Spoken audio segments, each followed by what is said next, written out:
In today's video, how many carbs should you have for a refeed?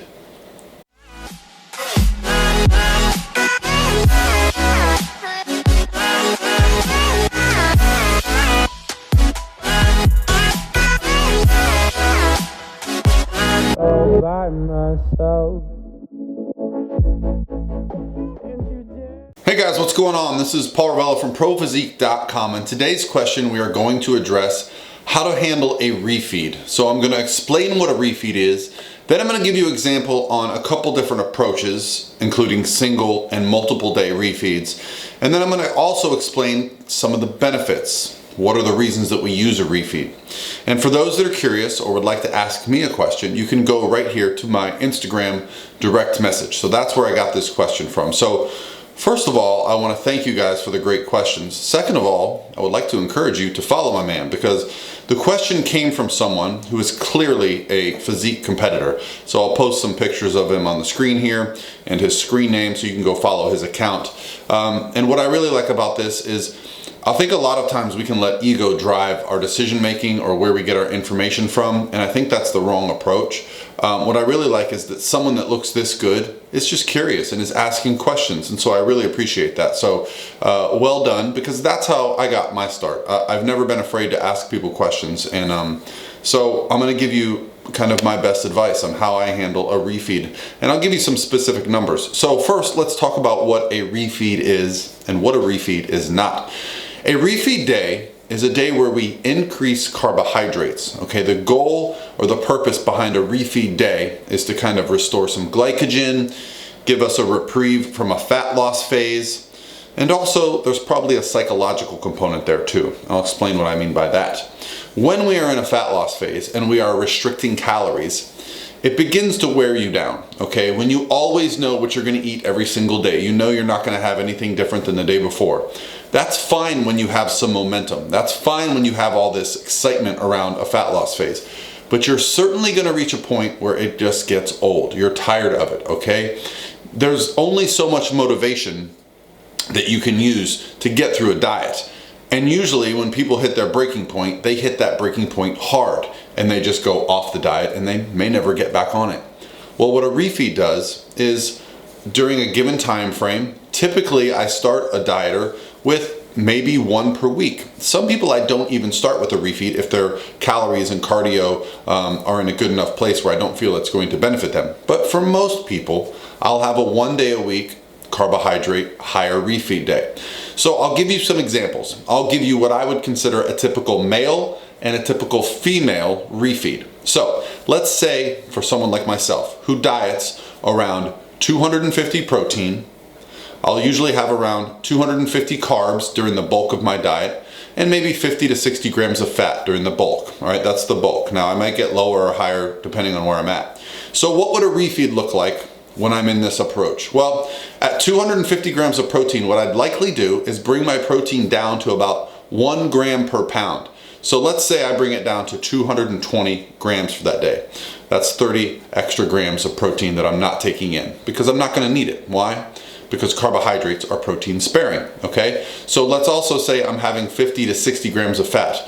I'm probably going to keep that pretty steady, and I'll explain why. When carbohydrates go up, I often find that if I bring my fats too low, digestion becomes an issue. So I might just bring my fats down to say 50 or 45. I'm not gonna make a huge adjustment there. But then what I'll do is I'll take my carbs from 250 up to probably around 400, okay? Now, it only sounds like 150 extra carbohydrates, but what I've also done is I've offset the calorie exchange a little bit, and what I'm gonna be able to do is get those carbohydrates in my body. I should notice, depending on where I'm at in the process, a visual change, but mostly at the early start of the prep, what I like is just to have the ritual that once a week I get this bump to calories, I get this bump to feeling better, you know, high carbs, you know, for better workouts, whatever it may be. Whatever the psychological value is for you, for me, I find it that I know, hey, I can push through a couple more days because I've got that refeed coming up, all right? So now let's talk about a typical female. Those were some male numbers, and you know, I would say I was around 220 pounds during that time. So let's talk about a female that's at 120 pounds. let's say I have her on 140 protein. She's on 180 carb, and she's on 45 grams of fat. So for her to start out the process, I might bring her protein down to say 120, 125, closer to a gram per pound. Might bring her fat down 5 grams, down to 5. And if she's at 180 grams of protein, I might only bump her up to say 260, okay? Now, the reason is, the purpose behind the refeed is that we want to bump up glycogen in the body without putting on adipose tissue, okay? The purpose of the refeed is the psychological value, and initially it's going to be the additional carbohydrates that we can store and benefit from training, okay? So it's not meant to be this blowout day. I think sometimes people can use a refeed as an excuse to kind of just go all in and say, oh, it was a refeed. But I use a refeed as a way to determine throughout the process of dieting and throughout the process of contest prep how we're going to respond to higher carb days. Now, as the body and the person get leaner in both cases, I tend to change my approach. The leaner the person gets, I tend to use more consecutive day refeeds, okay? Now, the research, and I'll link it below, shows that hormonal processes don't benefit from a single day refeed, but they do from a multiple day refeed. So, as we get leaner, and as we know we're starting to have some metabolic and hormonal adaptations to fat loss, no longer does a one-day refeed benefit those processes. But by taking 2 consecutive refeed days, well, now we start to see that benefit. And oftentimes I'm confronted by a client saying, hey, I want to push harder. I don't want consecutive day refeeds. I'm worried that it's going to set me back. So what I'll often do is make those consecutive day refeeds even more conservative. So for someone like myself, instead of doing 400 carbs, if I were at 250, I might just make it, say, 370, right? Bring it down a little bit more conservative, knowing that there's gonna be 2 days in a row. So for my client, the female, if I was gonna bump her up to, say, 260, I might only have her have 240 or 250 for the refeed, but we're gonna have 2 consecutive days in a row. Almost always, without exception, when someone gets really lean, like close to stage lean, I find that these people will almost usually drop weight during these consecutive day refeeds. Now, is that they magically lost body fat? Well, I feel like it's not magic. I feel like there are some things happening to our body, things like cortisol, things like stress. We're not really recovering. And by allowing our body a little bit of more calories for 2 consecutive days, and sometimes I'll even extend it to 3 days, sometimes I'll even do multiple day refeeds all the way into a full week and then call it a diet break.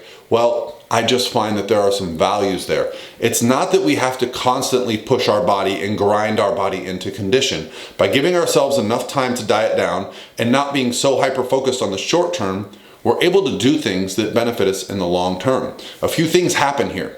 If I can do multiple day refeeds and my client looks better, this tells me that going into a show, I need more than 1 high carb day. This is why I'm not a big fan of the rapid backload, because you're placing a lot of emphasis on the body handling a high amount of carbohydrates in a period where you haven't really experienced that before.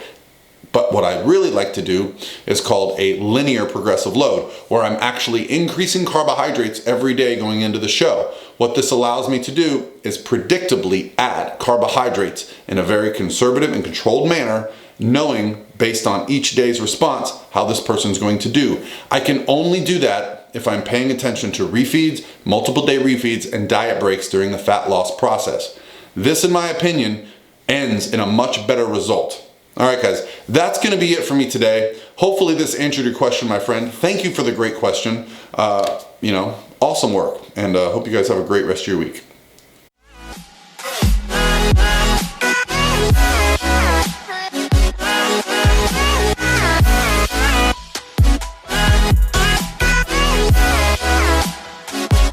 All by myself.